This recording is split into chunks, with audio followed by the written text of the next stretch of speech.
আজ বানিয়ে ফেললাম ডবল কুসুমের ডিমের আলু কফি দিয়ে ঝোল। তো হ্যালো বন্ধুরা, তোমরা কেমন আছো? জন্য ডিমগুলোকে সেদ্ধ বসিয়ে কফি আর আলু কেটে ফেললাম। তারপর ডিমগুলোকে নুন হলুদ মাখিয়ে ভালো করে তেলে ভেজে নিলাম। তারপর ফুলকপিগুলোকে লাল লাল করে ভাজা করলাম। আর তারপরে সামান্য কালো জিরে ফোড়ন দিয়ে আলুটাকে ভাজা করে ফেললাম। কারা কারা এই ডিম খেয়েছো অবশ্যই জানিও। সচরাচর বাজারে কিন্তু পাওয়াই যায় না। আর কি পাখির ডিম আমি সেটাও বলতে পারবো না, তবে এর ভেতরে না দুটো করে কুসুম থাকে আর খেতে কিন্তু একদম হাঁসের ডিমের মতন হয়।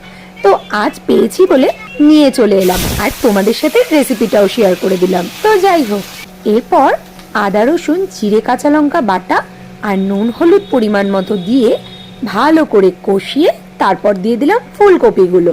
পর ভালো করে কষিয়ে জল দিয়ে আর ডিমটা দিয়ে চাপা দিয়ে দিলাম। কি তরকারি হয়ে গেলে একটু গরম মশলা দিয়ে নামিয়ে নাও ঝটপট।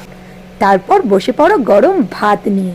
খেতে কিন্তু দারুণ হয়েছিল, একবার রেসিপিটা ট্রাই করে কিন্তু দেখতে পারো। তবে হ্যাঁ, এভাবে ডিম রান্না তো অনেকেই করে, কিন্তু এই ডিম যদি পাও অবশ্যই একবার খেও। তো চলো, রাধে রাধে, দেখা হচ্ছে আবার নেক্সট কোনো ভিডিও। Bye bye.